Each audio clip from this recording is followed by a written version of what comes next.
बिस्मिल्लाहिर्रहमानिर्रहीम। प्यारे फार्मर दोस्तों, मैं थोड़ा अपना डॉक्टर अरसलान खालिद अज एक दोबारा नई वीडियो लैके थोड़ी खिदमत से हाज़र हो गया वा। वीडियो फरमाइश के तौर पर बनाई जा रही है। बहुत सारे फार्मर दोस्त हज़रात बार बार सवाल करते हैं कि डॉक्टर साहब काइंडली सानू दस्या जाए, कोई ऐसे पॉइंट दसे जान कि साडा जानवर जिहड़ा है वो पेट भर के जिन्होंने कहते हैं वक्खी भर के चारा नहीं खाता या फुल रजदा नहीं। तो 3 पॉइंट इंशाल्लाह अज दी इस वीडियो दे विच तुहाडे नाल डिस्कस करन जावांगा। तुसी कोशिश करनी है कि मेरी वीडियो नू शुरू तो एंड तक देखना है ताकि तुसी इहदे तो ज़्यादा मुफीद हो सको। प्यारे फार्मर दोस्तों देखो, चीज़ां बहुत अहम ने जिहड़ियां भी असी तुहाडे अगे लैके आए गियां ने। वो कोई आम चीज़ नहीं हुंदी, वो एक प्रॉपर रिसर्च बेस्ड चीज़ हुंदी है।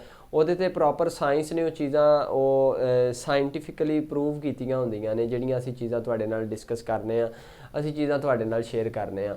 ਸਭ ਤੋਂ ਪਹਿਲੀ ਚੀਜ਼ ਕੀ ਹੈ ਕਿ ਜਦੋਂ ਵੀ ਤੁਸੀਂ ਆਪਣੇ ਜਾਨਵਰ ਨੂੰ ਇੱਕ ਪੱਠਾ ਦੇ ਰਹੇ ਹੋ, ਸਾਇਲਜ ਦੇ ਰਹੇ ਹੋ ਜਾਂ ਸਬਜ਼ ਚਾਰਾ ਕੋਈ ਵੀ ਦੇ ਰਹੇ ਹੋ, ਉਹਦੇ 'ਚ ਤੁਸੀਂ ਸਭ ਤੋਂ ਪਹਿਲੇ ਨੰਬਰ 'ਤੇ ਸਬਜ਼ ਚਾਰੇ ਦੇ ਨਾਲ ਜਾਂ ਸਾਇਲਜ ਦੇ ਨਾਲ ਤੁਸੀਂ ਆਪਣੇ ਜਾਨਵਰ ਦੀ ਖੁਰਾਕ 'ਤੇ ਮਿੱਠੇ ਸੋਡੇ ਦਾ ਇਸਤੇਮਾਲ ਲਾਜ਼ਮੀ ਕਰਨਾ ਹੈ। ਆਪਣੇ ਜਾਨਵਰ ਦੀ ਖੁਰਾਕ ਸਭ ਤੋਂ ਪਹਿਲਾ ਨੁਸਖਾ ਜਿਹਦਾ ਇਹ ਵੇ ਕਿ ਤੁਸੀਂ ਆਪਣੇ ਜਾਨਵਰ ਦੀ ਖੁਰਾਕ ਦੇ ਨਾਲ ਮਿੱਠੇ ਸੋਡੇ ਦਾ ਇਸਤੇਮਾਲ ਲਾਜ਼ਮੀ ਕਰਨਾ ਹੈ। ਤੁਸੀਂ ਵੰਡਾ ਪਾ ਰਹੇ ਹੋ ਤੁਸੀਂ ਜਾਂ ਕੋਈ ਹੋਰ ਚੀਜ਼ ਪਾ ਰਹੇ ਹੋ ਜਾਂ ਜੋ ਵੀ ਚੀਜ਼ ਤੁਸੀਂ ਘਰ ਦਾ ਵੰਡਾ ਇਸਤੇਮਾਲ ਕਰਦੇ ਹੋ, ਰੋਟੀਆਂ ਇਸਤੇਮਾਲ ਕਰਦੇ ਹੋ, ਟੁਕਰੇ ਇਸਤੇਮਾਲ ਕਰਦੇ ਹੋ, ਲੇਕਿਨ ਉਹਦੇ ਨਾਲ ਤੁਸੀਂ ਜਾਨਵਰ ਦੀ ਖੁਰਾਕ ਤੇ ਮਿੱਠੇ ਸੋਡੇ ਦਾ ਇਸਤੇਮਾਲ ਲਾਜ਼ਮੀ ਕਰਨਾ ਹੈ। ਅਗਰ ਤੁਸੀਂ ਸਾਇਲਜ ਇਸਤੇਮਾਲ ਕਰਦੇ ਪਏ ਹੋ ਤਾਂ ਤਕਰੀਬਨ 100 150 ਤੋਂ 200 ਗ੍ਰਾਮ ਦਾ ਤੁਸੀਂ ਜਾਨਵਰ ਦੀ ਬਾਡੀ ਵੇਟ ਦੇ ਹਿਸਾਬ ਨਾਲ ਜਾਂ ਸਾਇਲਜ ਦੇ ਹਿਸਾਬ ਨਾਲ ਜਿੰਨਾ ਜਾਨਵਰ ਖਾਂਦਾ ਹੈ ਉਸ ਹਿਸਾਬ ਨਾਲ ਤੁਸੀਂ ਮਿੱਠੇ ਸੋਡੇ ਨੂੰ ਐਡਜਸਟ ਕਰ ਲੈਣਾ ਹੈ ਤਾਂ ਕਿ ਤੁਸੀਂ ਜਾਨਵਰ ਦੀ ਖੁਰਾਕ ਦੇ ਵਿੱਚ ਡੇਲੀ ਦੇ ਤੌਰ 'ਤੇ ਡੇਲੀ ਰੂਟੀਨ ਦੇ ਵਿੱਚ ਤੁਸੀਂ ਜਾਨਵਰ ਦੀ ਖੁਰਾਕ 'ਚ ਮਿੱਠੇ ਸੋਡੇ ਦਾ ਇਸਤੇਮਾਲ ਕਰੋ। तो अगर तुसी सब्ज़ चारे का इस्तेमाल करन डे हो तो फिर तुसी तकरीबन 100 ग्राम 50 ग्राम या 60 ग्राम जानवर की खुराक दे विच मिठे सोडे का इस्तेमाल करना है। एक चीज़ अहम हो गई है, ये नाल होएगा कि बेसिकली मिठा सोडा जिहड़ा है बफर के तौर पर एक्ट करता है, जानवर के मेदे दे विचों तेज़ाबियत नूं ख़त्म करता है। तेज़ाबियत के की नुकसान होते हैं कि जानवर साड़ू वाल चला जाता है, जानवर लंगड़ेपन नाल चला जाता है, जानवर रिपीट ब्रीडिंग नाल चला जाता है। इस तरह के बहुत सारे होर भी मसले मसाइल ने। जानवर हजम नहीं प्रॉपर चीज़ां हो रही होंदियां। जो जानवर की बॉडी दे विच जिहड़ा मैदा है वो अगर सपोर्ट नहीं करेगा जानवर नूं तो जानवर प्रॉपर अपने एक इनटेक नहीं करेगा, अपनी खुराक नहीं खाएगा, आहिस्ता आहिस्ता ग्रैजुअली वो वीक होंदा जाएगा तो जानवर कभी भी अपना वो पेट भर के मैदा भर के उस चीज़ नूं फुल भर के नहीं खाएगा जानवर। दूसरे नंबर ते तुसी अपने जानवर की खुरली दे विच नमक दे ढेले का इस्तेमाल लाजमी करना है।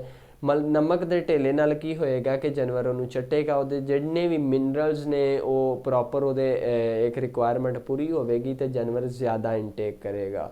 तीसरे नंबर पर बहुत ही अहम चीज़ है कि तुसी अपने जानवर की खुराक दे विच लाइव यीस्ट या दूसरी यीस्ट का इस्तेमाल करना है। बेसिकली यीस्ट के उत्ते मैं एक वीडियो भी बनाई है कि जिहदे च तुहानूं दस्सिया है कि यीस्ट नॉर्मली उहदा काम की हुंदा है कि यीस्ट बेसिकली उहदा मकसद ये वे कि जानवर दे मैदे दे विच जिन्ना कीड़ियां ने खुराक नूं हजम करना है उन्हां दी ग्रोथ प्रॉपर करांदी है यीस्ट, उन्होंने प्रॉपर एक इन्वायरमेंट देंदी है, उन्होंने प्रॉपर एक पीएच देंदी है, उन्होंने प्रॉपर एक माहौल देंदी है जिहदे विच जानवर दे जिहड़े पेट दे विच कीड़े ने उन्होंने खुराक नूं ज़्यादा हजम करते हैं। ज़्यादा हजम करनगे तो जानवर नूं भुख ज़्यादा लगेगी, अगर वो ज़्यादा हजम नहीं करनगे तो जानवर नूं भुख प्रॉपर नहीं लगेगी। इस चीज़ नूं तुसी तिन्ना चीज़ां नूं लाजमी इस्तेमाल करो। इस चीज़ नूं इस्तेमाल करन दे नाल जानवर दी जिहड़ी मैदा भर के खुराक खाना है वो भी पूरी हो जाएगी।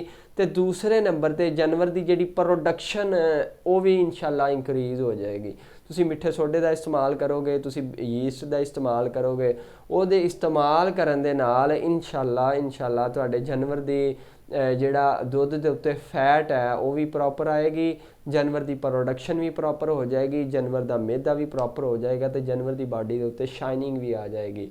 वीडियो नूं अगे तो अगे शेयर करो ताकि ज़्यादा तो ज़्यादा फार्मर इस चीज़ तो मुफीद हो सकन। ਤੇ ਚੈਨਲ ਨੂੰ ਲਾਈਕ ਸ਼ੇਅਰ ਤੇ ਸਬਸਕ੍ਰਾਈਬ ਲਾਜ਼ਮੀ ਕਰਿਆ ਕਰੋ ਤਾਂ ਕਿ ਹਰ ਨਈ ਆਉਣ ਵਾਲੀ ਵੀਡੀਓ ਤੁਹਾਡੇ ਤੱਕ ਪ੍ਰੋਪਰਲੀ ਪਹੁੰਚਦੀ ਰਹੇ। ਅਸਲਾਮ ਅਲੈਕੁਮ।